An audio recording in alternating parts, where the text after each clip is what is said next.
Boa noite, companheiros e companheiras. Eu queria agradecer muito ao Miro e a toda a organização do Encontro de Blogueiros pela oportunidade de estar aqui com vocês. Eu sei que a expectativa era de estar a Manuela aqui, então perdem vocês, mas ganho eu da possibilidade de também poder compartilhar aqui algumas ideias e trazer aqui algumas opiniões do PCdoB sobre esse atual cenário político, e também é um prazer poder dividir a mesa com a Sônia, a quem eu cumprimento, Sônia Guajajara, que tem jogado um papel político muito importante, elevado à luta do povo, né, no Brasil. Então, já passo essa atenção, dividir a mesa com o Miro e com o próprio Márcio. Então, acho que é um espaço importante de diálogo, de reflexão sobre essa situação que nós atravessamos no país. Eu queria levantar algumas hipóteses e debates, algumas questões, na verdade. Mais do que trazer respostas, eu vou trazer mesmo questões também para o debate e para que a gente possa compartilhar aqui no momento das intervenções, poder ouvir a opinião de gente que está no ofício do media-livrismo, né, da luta pela democratização das comunicações, né? É importante, mesmo nas condições adversas que enfrentamos, ter esse auditório cheio. É um êxito, é uma vitória da resistência, da luta pela democratização da mídia, né? A manutenção desse encontro, desse espaço de articulação, num momento em que o consórcio golpista que se formou no Brasil busca exatamente desorientar a ação das forças políticas e dos movimentos sociais que têm compromisso com o povo, com a democracia e com o nosso país. Então esses encontros são importantes para a gente colocar a bola no chão, organizar o time, organizar o nosso jogo e avançar nessa resistência democrática. Para isso, eu me fiz aqui para apresentar para vocês duas questões iniciais, para tentar, nesse breve espaço de tempo, também a gente refletir. Primeiro, como chegamos até aqui? Eu fui, ao longo da minha militância, presidente da União da Juventude Socialista de 2010 a 2014. E o Facebook me lembrou que há exatos 4 anos atrás, tem alguns militantes, outros ex-militantes também da UJS aqui no encontro, há exatos 4 anos atrás, dia 25 de maio de 2014, Miro, eu estava me despedindo da UJS, que a idade também já expulsa, né? E nós estávamos recebendo no Congresso da UJS em Brasília a então presidenta Dilma Rousseff, no momento que ela preparava a sua campanha de reeleição e apontava, né, ali desafios, compromissos, apresentava linhas políticas e programáticas da disputa do seu segundo mandato. E nós reunimos ali cerca de 3 mil jovens de todo o país, na expectativa daquela que foi uma batalha eleitoral muito relevante, épica, que a mobilização popular foi decisiva, especialmente no segundo turno, né? Então, de fato, o que o Miro falou aqui no início, nem o mais pessimista, eu faço isso porque nesses 4 anos a gente vê o que aconteceu, como chegamos até aqui, né? Nem o mais pessimista vislumbrava que chegaríamos nessas condições 4 anos depois. E eu acho que a gente precisa fazer esse diagnóstico do que aconteceu, o que nos trouxe até aqui. Claro que não é responsabilidade só nossa, pelo contrário, tem um conjunto de agentes atuando nesse sistema e nesse cenário. E a segunda questão é o que fazer para sairmos dessa condição. O que fazer para romper o cerco, esse cerco dessa brutal ofensiva reacionária em curso no Brasil, e podemos encontrar perspectiva de resistência, de recuperação de uma democracia política muito mais vigorosa do que a que nós vivíamos no Brasil e vivemos hoje, e ao mesmo tempo poder construir um sistema político capaz de estabelecer os mecanismos de solução dos conflitos da sociedade, né? Porque eu acho que essa é essa segunda questão que eu gostaria de trazer. Porque a gente discutir conjuntura política hoje, ou a gente pega pelos aspectos estruturais, ou o fato que a gente fala agora, daqui meia hora, já é ultrapassado. Então eu acho que eu quero procurar aqui pontuar alguns aspectos estruturais. E dentre eles, eu destacaria o seguinte: o Brasil não está isolado do mundo. Pelo contrário, nós somos fruto da globalização. Começou não na década de 90, da globalização que começou em 1500, com a violência dos povos originários, com a ocupação colonial no nosso território, e que é fruto de um fenômeno internacional, não é fruto de um fenômeno interno, é fruto de um fenômeno internacional. O Inácio Rangel, que é um autor, foi um importante economista no Brasil, progressista, foi do Partido Comunista, foi preso, perseguido. Ele tem um esqueminha bem simples que ele diz que o capitalismo mercantil legou ao Brasil a colonização, fruto do processo da expansão do capitalismo mercantil. A Revolução Industrial impulsionou a independência no Brasil. O capitalismo financeiro nos levou à República. E a queda da Bolsa de Nova York em 1929 impulsionou a nossa Revolução Burguesa Nacional. Tudo isso com as peculiaridades brasileiras. Eu faço esse breve esquema, que pode parecer meio esquemático, mas é apenas para a gente situar que os processos políticos e econômicos em curso no Brasil não estão dissociados do que nós vivemos no mundo. Nos últimos, até 2015, entre 2002 e 2015, eu arrisco a dizer que no continente latino-americano, o Brasil e uma série de países do nosso continente foram um dos principais espaços de resistência ao avanço do neoliberalismo no mundo. E nós vivemos um retrocesso dessa questão. E vivemos um retrocesso 10 anos depois que o mundo atravessa uma das suas mais graves crises. Então é importante situar o Brasil nos marcos dessa crise, desde 2007 e 2008, com um superpoder dos grandes rentistas internacionais que avançam sobre a política, tiram a democracia política, subtraem a democracia política de inúmeros países, e é isso, na minha opinião, uma parte desse processo que nós atravessamos no Brasil. E faço essa consideração elencando que acredito que nós precisamos reabrir alguns debates. Um deles é sobre a questão da política econômica, ou, de como alguns economistas preferem, da economia política. Durante alguns anos, no final dos anos 80, nós estamos há cerca de 30 anos da queda do bloco socialista. Ruiu o Muro de Berlim, acabou a União Soviética e formou-se o chamado Consenso de Washington. Nesse Consenso de Washington, proclamaram o fim da história e o fim do debate econômico, inclusive. O fim do debate sobre as formas como a sociedade poderia se organizar para produzir os seus bens necessários, distribuir e se organizar politicamente, inclusive com o triunfo final do capitalismo. E as promessas de um mundo próspero, desenvolvido e pacífico, porque a ameaça comunista estava debelada. E o que nós enxergamos no mundo desde então, nesses últimos 30 anos? Não é nada disso. Não é um mundo mais pacífico. É um mundo de mais guerras e mais conflitos militares, de uma escalada dos conflitos militares. Não é um mundo mais desenvolvido e socialmente justo distribuído. Pelo contrário, a concentração de riqueza atinge patamares seríssimos, enquanto muitos, e a grande maioria do povo, sofre com a crise. Os grandes bancos e o sistema financeiro internacional se regozija em altíssimas taxas de lucro.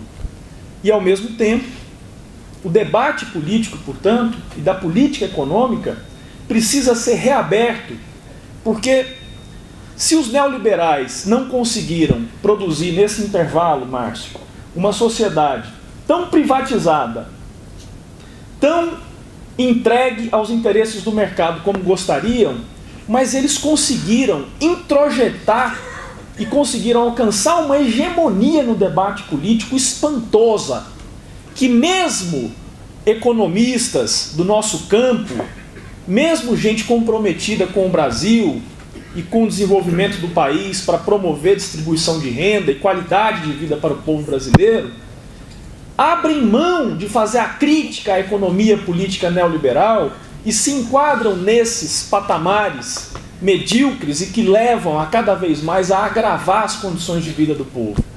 E o tema agora da política de preços da Petrobras, que é um dos motivos principais por essa paralisação dos caminhoneiros em todo o Brasil, abre espaço para nós questionarmos essa visão de que a economia política serve para atender essencialmente aos interesses do mercado e a recuperar um debate fundamental que a economia é essencialmente política e é essencialmente para atender às necessidades de vida do povo. Isso é uma questão fundamental, porque mostra que não adianta você se submeter aos preços do mercado internacional e quebrar, aniquilar o país e onerar como tem onerado e piorado as condições de vida do povo. Então esse eu considero uma outra questão fundamental, a reabertura, a retomada de um debate da economia política que possa sim promover o desenvolvimento equilibrado com a distribuição de renda e com a valorização do trabalho. E ao mesmo tempo, eu destaco outro marco dos nossos 30 anos, que eu acho que é uma questão também estrutural ao longo desses 30 anos. Só me avisa do tempo também, Miro, senão eu vou falando aqui. Nós vamos comemorar esse ano, em outubro inclusive, no dia 7 de outubro, se não me engano, 5 ou 7 de outubro, 30 anos de promulgação da Constituição brasileira. E o que eu acho que é um fenômeno estrutural que acontece no Brasil e que nós deveríamos buscar respostas de como sair dessas cordas. Nesses 30 anos, talvez a Constituição brasileira seja a última peça de um estado de bem-estar social produzida nessa transição, nessa virada dos anos 80 para os anos... Ali na Constituição, quem lê o texto, vê que tem um projeto de país construído ali. Um projeto de país. O artigo 3º da Constituição brasileira, se os coxinhas de hoje lerem aqui o artigo 3º, vão falar, não, de fato, isso aqui é uma república socialista, só pode, porque está lá inscrito na Constituição. São objetivos fundamentais, são objetivos, não são diretrizes, ideias vagas, são objetivos fundamentais que fundam a República Federativa do Brasil. Dentre eles, a erradicação da miséria. Não é a diminuição, é a erradicação da miséria.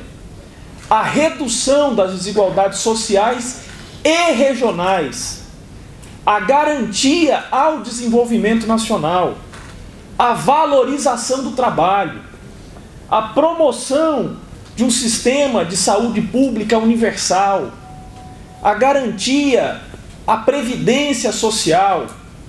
A construção, depois vai lá para o artigo 5º, a construção de uma comunidade latino-americana, ou seja, uma integração solidária com o nosso continente. E além de um conjunto de outras medidas, como a proteção aos direitos dos trabalhadores, a valorização, o combate a qualquer tipo de preconceito, de raça, de gênero, de cor, de orientação sexual, religiosa, previstos, tem um projeto de país pactuado. Que não é o ideal, mas é um projeto que, se realizado, nos colocaria em condições muito superiores às que nós atravessamos hoje. E ao que me parece, e desde lá, desde 1989 até 2014, construiu-se um pacto político no país que quem perdeu as eleições, de uma forma ou de outra, reconheceu a derrota. E esse pacto foi quebrado em 2014, com o Aécio, com o PSDB, se insurgindo contra a vitória eleitoral da então presidente Dilma reeleita. Eu não vou entrar aqui no problema dos possíveis erros, que não foram poucos na nossa avaliação, cometidos pela presidente Dilma reeleita e no teatro de operações do enfrentamento do golpe, porque aí é um outro debate. Eu quero pegar aqui a questão estrutural de um sintoma. Qual é o sintoma? Nesse período, os partidos políticos inscritos puderam livremente inscrever os seus candidatos, concorrer à eleição.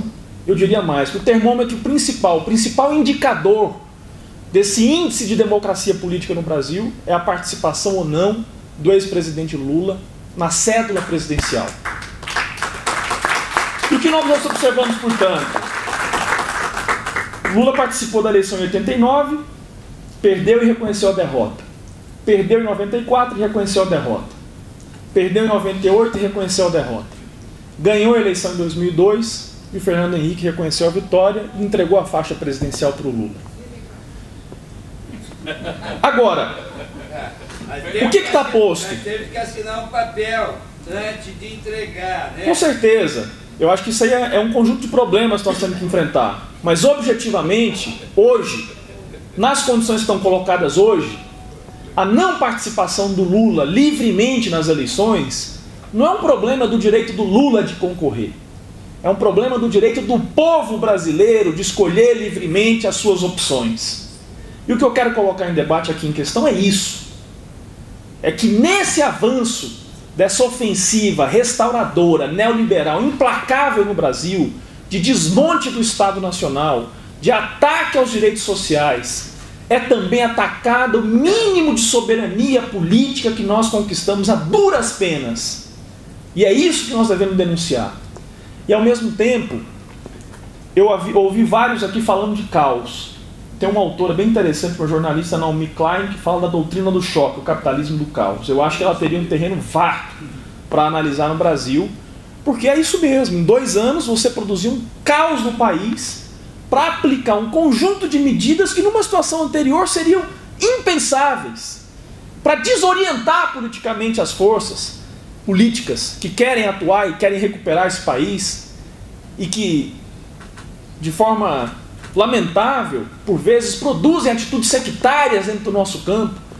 Quero terminar os meus minutos finais explicando e também, inclusive, a posição do PCdoB, portanto, para esse cenário.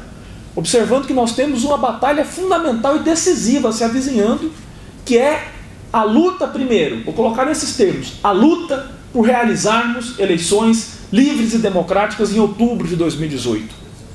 Porque o que está colocado é o seguinte: eles aplicaram o golpe, vieram com uma política econômica devastadora, que não é aprovada nas urnas, e não tem candidato para impor o seu programa agora, um candidato pelo menos com verniz, porque eu não duvido que, em última hipótese, eles possam, inclusive, aderir ao Bolsonaro.